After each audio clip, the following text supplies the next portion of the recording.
안녕하세요. 저는 올해로 29살 여자입니다. 지금은 안 그러지만 어머니 말에 의하면 저희 집이 제사를 1년에 10번도 넘게 지내는 집이었다고 해요. 아버지가 6남매 중 막내예요. 위로 아버지랑 12살 차이 나시는 큰아버지 계시고 아래로 고모만 4명 있어요. 듣기에는 아들 하나만 더 하다가 그렇게 되셨다고는 하는데 그때야 아들을 워낙에 귀하게 여기던 세대라고 하니 위로 쭈루룩 고모가 4명 있는 것도 충분히 이해가 갑니다. 어머니 말로는 원래는 저희 제사가 이렇지 않았다고 해요. 제사가 이렇게 된 데에는 아버지 덕이 컸다고 하시더라고요. 아버지 어렸을 적에는 할머니가 제사 때문에 엄청 고생하셨고 그 고생은 대를 이어 큰어머니한테까지 내려오게 되었대요. 아버지는 큰어머니 고생하시는 거 보고 안 그래도 이 집안 막내인데 막내 며느리 들어오면 아주 죽어나겠구나 생각해서 원래 결혼조차 생각도 안 하셨다고 해요. 적어도 자기만 결혼 안 하면 대한민국 아무런 죄도 없는 한 여자의 인생을 구하는 거나 마찬가지 아니겠냐며. 그런데 아버지가 어머니 만나자마자 이 여자랑 결혼 안 하면 내가 평생을 두고 후회하겠구나 싶어서 청혼을 하게 되었고 결혼을 하게 되었답니다. 그나마 다행이었던 건 큰아버지가 장손이라 할머니 모시고 살면서 제사를 다 준비하셨으니 아버지가 걱정하셨던 만큼 어머니가 고생할 일은 없었다고 해요. 어머니도 1년에 10번이면 거의 한 달에 한 번꼴로 제사가 있던 거니 조금 부담스럽기는 했어도 큰어머니 도와서 그 정도 준비하는 건 문제도 없겠다고요. 그런데 할머니 돌아가시고 나서 큰어머니께서 큰아버지한테 제사 좀 줄이자고 간곡하게 부탁을 했는데 큰아버지가 이 여편네가 뭔 소리를 하는 거냐고 하면서 주먹을 휘둘렀다고 합니다. 큰어머니는 그 길로 홧김에 애들 두고 집을 나가셨다고 하고요. 큰아버지는 노발대발하면서 큰어머니 돌아와도 안 받아줄 거라고 호언장담을 그렇게 했다고 하더라고요. 그런데 큰아버지 딴에는 애들이 집에 있으니 큰어머니가 금방 들어올 거라고 생각을 했었나 봐요. 그런데 큰어머니 집 나가 계셨던 게 이틀 3일이 지나고 일주일이 넘어버리니 큰아버지 혼자 애들 챙기느라 아주 고생을 했나 봅니다. 혼자서는 밥도 할 줄 모르셨어서 저희 어머니 불러서 애들 밥 좀 차려달라고 부탁까지 하고 그랬다네요. 막상 큰어머니가 그렇게 세게 나오니 큰아버지도 큰어머니 조건을 어느 정도 맞춰줄 수밖에 없었던 거예요. 제사를 줄이자고 했는데 제사를 줄이는 게 아니라 또 다른 아들인 저희 아버지한테 제사를 떠넘겼다고 합니다. 어머니는 가서 도와드리는 건 할 수 있는데 제사 가져오면 못한다 하시며 저희 집도 난리가 났었다고 해요. 그런데 아버지가 다 생각이 있어서 제사 받아온다고 한 거라고 자기만 믿어달라고 해서 어머니도 아버지만 믿고 아버지 뜻에 따르기로 하셨답니다. 제사 당일날 가족들이 모였는데 제사상에 올라간 거라곤 차하고 다과 몇 개. 심지어 올라간 과일마저도 아버지가 준비하고 계셨고요.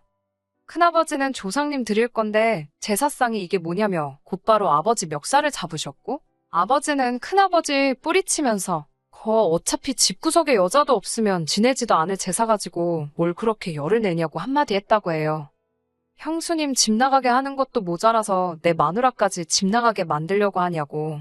그래서 내 아내가 집 나가면 제사는 뭐 누나들이 할 거냐 아니면 장손인 형님이 다시 가져가서 형님 혼자 준비할 거냐 따졌다고 합니다.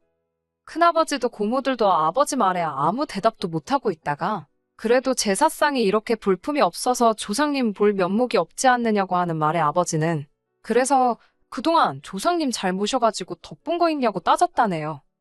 애초에 남의 집 사람들한테 시댁 귀신 모시게 하는 것부터가 문제 아니냐고. 후손들이 자꾸 남의 집 사람들한테 제사상 차리게 하니까 조상님이 노하셔서 형수님 집 나가게 만든 거 아니겠냐고.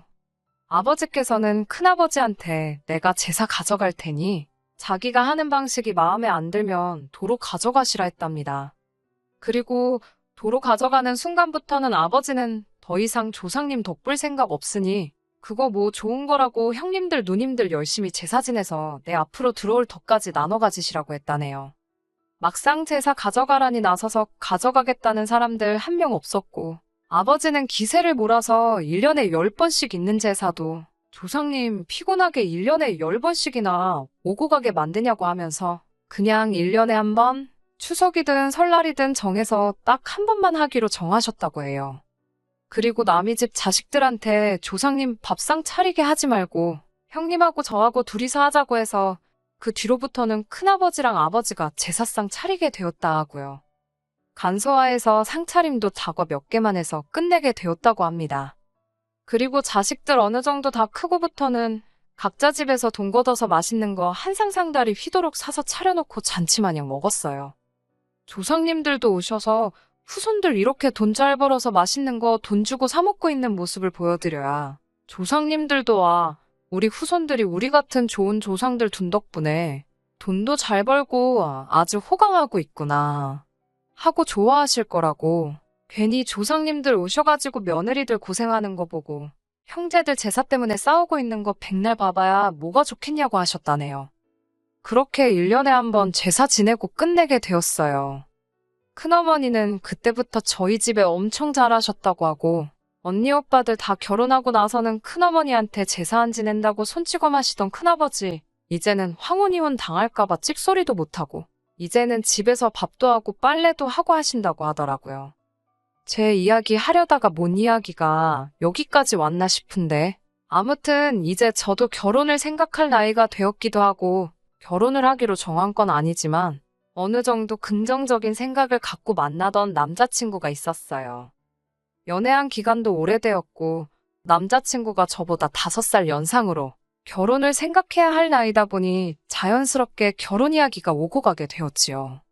결혼 허락까지는 아니지만 저희 부모님한테 벌써 인사도 시켰고요. 그런데 지난 추석 연휴가 다가올 때쯤에 남자친구가 저한테 추석 당일날 시간이 되냐고 물어보더라고요. 말씀드린 대로 저희 가족들은 추석에 딱 한 번 제사를 올리고 온 가족 모여가지고 돈 걷어서 맛있는 거 사 먹고 한다고 했잖아요. 그 식사 자리 빠지는 거야 어려운 일은 아니었지만 연휴라서 쉬는 날도 많은데 왜 굳이 추석 당일에 만나려고 하는가 싶었어요. 남자친구는 저한테 다른 게 아니고 자기도 슬슬 저를 자기 가족들한테 인사시키고 싶다고 하더라고요. 추석날이 좋은 게 자기 집이 큰 집이라서 친척들도 다 와 있고 하니 가족들 전부 다 모여 있을 때 한 번에 인사를 시키면 시간도 절약되고 좋지 않겠냐 하는 거예요. 일리가 있는 말이긴 하지만 결혼도 안 했는데 명절 당일날에 인사드리러 가는 건 조금 아니라는 생각이 들어서 거절했어요. 왜 안 되냐는 식으로 꼬치꼬치 묻길래 남자친구한테는 그냥 그날 제사도 있고 해서 좀 곤란할 것 같다고 대충 둘러댔습니다. 그 말에 남자친구는 너네 집도 제사 지내? 하면서 우리 집도 제사 지내는데 하는 겁니다. 그땐 왜 그런 반응을 보였는지 신경 쓸 겨를도 없었어요. 아무튼 그때는 내가 안 된다고 말하고 그냥 다음에 기회가 되면 그때 인사드리는 걸로 하자고 거절을 했습니다. 그리고 추석 연휴가 끝나고 한 달 정도 지난 11월 초쯤이었던 것 같습니다. 남자친구가 언제쯤 시간이 되냐면서 물어보는데 그날이 목요일이었습니다.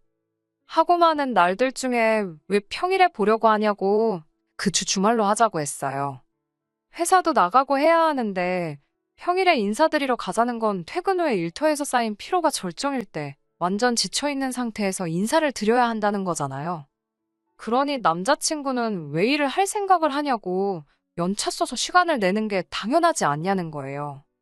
남자친구한테 서운하게 들릴 수는 있지만 굳이 휴가까지 써가면서 인사를 드려야 할 이유를 못 느끼겠다고 솔직하게 말했습니다. 더군다나 목요일이면 하루만 더 지나면 바로 주말인데 더더욱이 그렇게 해야 할 필요를 못 느꼈어요. 남자친구 부모님이 주말에 출근하는 분들도 아니실 테고 그 주 주말에 선약이 있다면 한 주 더 있다가 찾아가도 되는 거 아니냐고 했습니다. 남자친구는 그게 아니라고 목요일이 가장 인사드리기 좋은 날이라서 그날로 하자고 하는 거라고 말하더라고요. 부모님한테 인사드리러 가는데 좋은 날이 있고 나쁜 날이 따로 있냐, 무슨 차이냐 물어봤더니 그날이 자기 집 제사랍니다. 그날 또 친척들이 전부 다 자기 집으로 모일 테니 그때 인사드리면 저한테도 편할 거라는 거예요. 왜 자꾸 친척들한테까지 나를 인사 못 시켜서 안달이냐고 그냥 주말에 부모님들께나 인사드리고 말겠다고 했습니다. 남자친구는 끝까지 포기를 안 하고 어차피 우리가 진짜로 결혼하게 되면 한 분 한 분 찾아가서 인사드려야 되지 않냐고. 지방에 살고 계시는 분들도 많으니 이게 다 자기가 저를 배려하세 제가 편하자고 그렇게 하는 거라는 겁니다. 암만 설득해도 그렇게 하기도 싫었고 결혼하면 결혼식 때 다 뵙게 될 텐데 뭐하러 결혼 전부터 지방까지 내려가 인사를 드리자고 하는 거냐. 그렇게는 못하겠다 하고 집에 돌아왔어요. 저희 부모님이 이 이야기를 듣더니 크게 말씀은 안 하셨지만 남자친구 집도 남자친구 집안만의 가풍이 있을 텐데 우리 집이 안 그런다고 해서 우리 집이 맞고 그 집이 틀리다고 생각하면 안 된다고 조심하게 이야기를 꺼내시더라고요. 그 말을 들으니 제가 좀 이기적이었던 건가 싶기도 하고 어머니 말씀에 가고 안 가고는 제가 정할 일이지만 어차피 제사가 자주 있는 집이라면 그날 인사드리러 다녀오는 것도 나쁘지 않겠다고 하시더라고요. 집안 분위기도 엿볼 수 있고 지금 남자친구만 봐서는 알 수 없는 것들이 있을 거라고 하시면서요. 어머니 말씀을 들으니 그것도 맞는 말이다 싶었고 어차피 남자친구가 저러는 걸로 봐서는 결혼 이야기가 본격적으로 오고 가기 시작하면 남자친구가 아니라 남자친구 부모님 선에서 제가 친척분들께 인사를 드리고 오라는 말을 듣게 되지 않을까 하는 생각도 들었습니다. 그러니 남자친구 생각대로 한 번에 모두 계실 때 인사를 드리면 오히려 나중에도 편해지겠다는 생각이 들었어요. 그래서 남자친구한테 연락해서 그날 찾아뵙겠다 말 전하고 회사에도 월차 신청을 해 미리 다 준비를 했습니다. 제가 그날에 찾아뵙겠다 하니 남자친구는 벌써부터 신이 나서 싱글벙글 하더라고요. 남자친구 부모님 댁에 오후 2시쯤 해서 도착을 했어요. 원래 오기로 1시간보다 살짝 이른 시간이기는 했습니다. 그래도 한 20분 정도 일찍 도착한 거였는데 남자친구 집 초인종을 누르니까 집에 여자들밖에 없더라고요. 남자친구는 어딜 갔나 싶어서 물어보니 남자들은 점심 식사 끝나고 당구장에 당구 한 게임 치러 갔다고 하는 겁니다. 그런데 집안에서는 집안 여자들이 다 제사 음식 준비하느라고 한참이었고요. 그때까지만 해도 별 생각은 없었고 나 불러놓고서는 연락도 안 되고 친척들하고 당구장 가서 놀고 있는 남자친구한테만 화가 조금 나 있는 상태였어요. 적어도 나 오는 거 알고 있었으니 자기만큼은 친척들 따라 나가지 말고 집안에 있었어야 하는 거 아닌가 싶었습니다. 그런데 남자친구 어머니가 뭐 제사 있는 집 찾아오는데 옷을 이렇게 이쁘게 입고 왔냐고 하시는 겁니다. 한 손에는 대충 개어져 있는 앞치마가 들려 있었고요. 그때 느낌이 쎄하게 오더라고요. 무슨 일이 있을 건지 너무 눈에 선해서 어머님한테 남자친구 오거든 밖에서 만나서 들어오겠다고 말하고 후다닥 밖으로 나왔어요. 밖에 나와가지고 남자친구한테 전화를 하는데 친척들하고 얼마나 사이가 좋아서 얼마나 신나게 노는 건지 전화를 안 받더라고요. 이건 뭐 더 볼 게 있겠나 싶어서 그냥 돌아가야겠다 하고 지하철역 쪽으로 다시 향하고 있는데 남자친구가 저 멀리서 제 이름 부르면서 뛰어오더군요. 아마 친척들하고 놀러 갔다는 당구장 방향하고 제가 가는 방향이 같았나 봐요. 저보고 여기까지 와서 가기는 어딜 가냐고 붙잡더라고요. 남자친구 혼자만 나온 걸 보니 아무래도 어머님한테 연락받고 저 데리고 들어오라는 명령을 받았는지 부랴부랴 저를 데리고 들어가려고 급하게 온 것처럼 보였습니다. 내 연락은 죽어도 안 받더니 어머니 연락은 어떻게 받고 손살같이 뛰쳐나온 거고요. 재수없게 집에 돌아가는 상황에서 남자친구를 딱 마주쳐버린 겁니다. 남자친구한테 너는 여자친구 집에 인사시킨다고 하더니 친척들 쫓아나가서 놀 생각이 드냐고 한마디 따졌습니다. 너네 어머니는 나 보자마자 이름도 안 물어보고 복장 지적하더니 앞치마를 건네주시더라 따졌어요. 남자친구는 사과는 못할 망정 저한테 대려 큰 소리를 치더라고요. 너네 집도 제사 지낸다면서 뭘 다 알면서 그러냐고 하더군요. 자기 올 때까지 엄마랑 형수님들 도와서 제사 음식 준비하는 거 도와주면 미리 이쁨도 받고 얼마나 좋냐고 하는 거예요. 남자친구 어머니가 저한테 앞치마 건네줄 것처럼 했을 때부터 이미 긴가민가 했는데 일 시키려고 붙잡으려 쫓아온 남자친구가 저를 따라와서 한다는 말이 고작 그딴 소리니 어이가 없었어요. 오히려 남자친구를 길에서 맞닥뜨리지 않았더라면 그냥 그 길로 집에 돌아가고 그날 저녁에 전화로 결혼은 무슨 이 연애부터가 쫑이다 이 자식아 하고 말았을 거예요. 그런데 재수없게 마주쳐서 이런 소리 듣고 있으니 그냥 넘어가선 안 될 것 같더라고요. 그래서 남자친구한테 져주는 척 알겠다고 말하고 남자친구 부모님 댁으로 다시 향했습니다. 남자친구가 저를 끌고 들어오니 남자친구 어머니도 조금 흡족한 표정을 보였어요. 저 혼자 생각이지만 그 표정이 마치 그래도 내 아들 말은 잘 듣는구나. 안심이다 하는 표정처럼 보였습니다. 여전히 제 이름은 안 물어보시고 앞치마부터 건네주는 거 보니 딱 봐도 인사시키는 게 목적이 아니라 애초에 결혼하기 전부터 얼마나 군소리 없이 일 잘하는 며느리 후보인지 그거부터 확인해보려고 일부러 제사 지내는 날에 맞춰서 나를 잡았구나 하는 생각이 딱 들더군요. 외투 벗어두고 앞치마 고쳐 입고 나오니 제가 도착하기로 1시간쯤 돼서 집안 남자들도 돌아왔어요. 주방에 신문지 잔뜩 깔아놓고 여자들 일하고 있는데 남자들은 거들떠도 안 보고 시끌시끌 TV 앞에 상 펴놓고 둘러앉아서는 제사 음식 해놓은 거랑 해서 술상 좀 내오라고 시키는 거예요. 아침부터 음식 준비한다고 지쳐있는 형수님들 얼굴 표정이 어두워지는 게 기껏 음식 해놨더니 제사 시작하기 전부터 전 부쳐놓은 거 거덜내려고 저러나 하는 표정이었습니다. 큰 접시에 이것저것 담아주신 거 제가 거실에 펴놓은 술상 위에 가져다주면서 남자친구 아버지한테 이 집은 여자들만 음식 준비하는가 봐요. 하고 물었어요. 남자친구 아버님이 저를 보더니 얘가 뭔 소리를 하는 거래? 하는 표정으로 저를 쳐다보더라고요. 아버님이 너네 집은 그럼 남자들이 음식 준비를 하느냐고 물어왔어요. 그래서 제가 저희 아버지한테 들은 대로 그대로 말해줬습니다. 원래 옛날에 보고 배운 거 없는 상놈들이 돈 주고 족보 사가지고 양반 따라한답시고 상다리 휘어지게 차리던 문화가 정착이 돼서 그런 거라고. 우리 집은 남자들이 제사상 준비하고 음식도 과일 몇 개만 올리고 끝낸다고 대답해주고 자리로 돌아갔어요. 아버님이 소리 빡 지르면서 저를 쫓아오더라고요. 너 지금 우리 집을 상놈집이라고 한 거냐고 노발대발 날뛰기 시작했지요. 아버님한테 제가 언제 이 집안이 상놈집이라고 했냐고 말이 그렇다는 거죠 하고 말았어요. 제 반응에 남자친구 아버님이 더 길길이 날뛰면서 상놈집은 너네 집이겠지 하면서 대대로 모실 조상이 없으니까 그렇게 음식 대충 차려놓고 하는 거 아니겠냐며 성질을 부리더라고요. 그래서 저도 앉은 상태로 아버님 노려보면서 딱 한마디 더 했어요. 모르긴 몰라도 아직 결혼 약속도 안 한 아들 남자친구 불러서 자기네 집 제사 음식 하라고 하는 집 구석이 양반집처럼 보이지는 않는다고. 방귀 낀 놈이 성낸다는데 혹시 이 집이 진짜로 어디서 족보 사와서 양반 흉내내는 상놈 집안이었냐고 했습니다. 원래 이 집 식구도 아닌 여자들만 준비하는데 어디 조상님이 남의 집 사람들한테 음식 대접받아서 기뻐하시겠냐고? 다른 남자분들도 거기서 해놓은 음식 집어먹으면서 놀고만 있을 게 아니라 다 같이 와서 음식 준비하는 게 좋지 않겠냐고 했어요. 그리고 저는 앞치마 벗어던지고 제사 잘 지낸다길래 유서 깊은 양반 가문인 줄 알았더니 아닌 것 같다고 우리 집하고 수준 차이 나가지고 결혼 못하겠다고 말하고 그 집에서 뛰쳐나왔어요. 남자친구가 쫓아나와서 어른들 앞에서 이게 뭐 하는 짓이냐고 결혼 전에 일 시키려고 부른 거 사과하는 게 아니라 자기 체면 찾고 있길래 체면 찾는 거 보니 양반은 맞는 것 같다고. 그런데 나는 너네 집의 며느리로 잘 융화가 될 것 같지가 않으니 그냥 이쯤에서 내가 빠져주는 거라 말하고 앞으로 너 대신에 너네 조상님 잘 모셔줄 여자 찾아서 결혼하라고 말하고 돌아왔습니다. 집에 돌아와서 이 이야기를 하고 아버지께 조금 혼나기는 했어요. 엄연히 집마다 가풍이 다르고 하는 방식이 다른데 남의 집에 가서 왜 행패를 부리고 왔냐고요.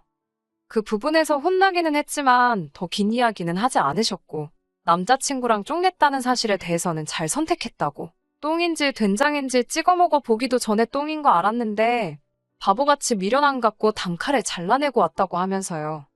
어머니가 그렇게 되는 꼴 보기 싫어서 집안 제사까지 뒤집어 엎었는데 내 딸이 남의 집 가서 그러고 있는 꼴 보면 당신 속이 뒤집어졌을 거라고 하시면서요. 어차피 결혼 준비 시작한 것도 아니었으니 파혼하는 것도 아니고 아쉬울 것도 없었어요. 남자친구도 다른 사람도 아니고 온 가족들 다 모인 자리에서 제가 아주 판을 깨는 것도 모자라 깽판을 치고 왔으니 저한테 질척거리지 않고 단번에 연락 딱 끊더라고요. 그런데 얼마 전에 남자친구한테 연락이 왔었어요. 너 때문에 집안 꼴이 아주 엉망이 됐다면서 책임지라고요. 연락해서 사과해도 받아줄 생각도 없었는데 저한테 따지고더니 어이가 없었지요. 내가 뭔데 너네 집 책임을 져야 되냐고 물었더니 그날 사건 이후로 자기 형수님들도 뭐가 느낀 바가 있었는지 앞으로 집안 제사에는 불참 선언을 했다고 하더라고요. 저 때문에 집안 제사가 없어지게 생겼다고 빨리 와서 가족들 오해 풀어주고 사과하라길래 남자친구한테 한마디 더 해줬네요. 결혼 상대도 아닌 여자가 집에 와서 말 한마디 했다고 없어질 제사고, 집안의 여자들이 일 안 해주면 없어질 제사였으면 애초에 안 하는 게 맞지 않았냐고요. 지금이라도 조상님 덕을 보고 싶으면 남자들도 같이 나서서 제사 챙기게 하라고.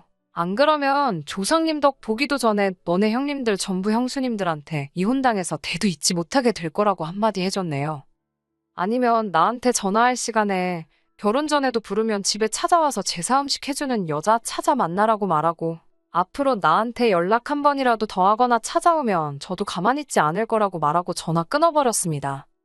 연애하는 동안에는 성격적으로 잘 맞는 것도 있어서 없으면 못 살겠다까지는 아니지만 헤어지고 나면 많이 허전할 것 같았는데 막상 헤어지고 보니 별로 생각도 안 나고 제 인생에 아무런 지장이 없더라고요. 이 일을 계기로 제가 평생 결혼을 안 하거나 할 건 아니지만 적어도 제사가 남아있는 집에 며느리로 가게 되면 아직도 며느리 시켜서 조상님 호강시켜주는 그런 집구석인지부터 먼저 확인을 해야 할 것 같아요. 끝까지 들어주셔서 감사합니다. 오늘의 사연은 여기까지입니다. 구독과 좋아요, 알람 설정 부탁드리고 더 좋은 사연으로 다시 찾아뵙겠습니다. 감사합니다.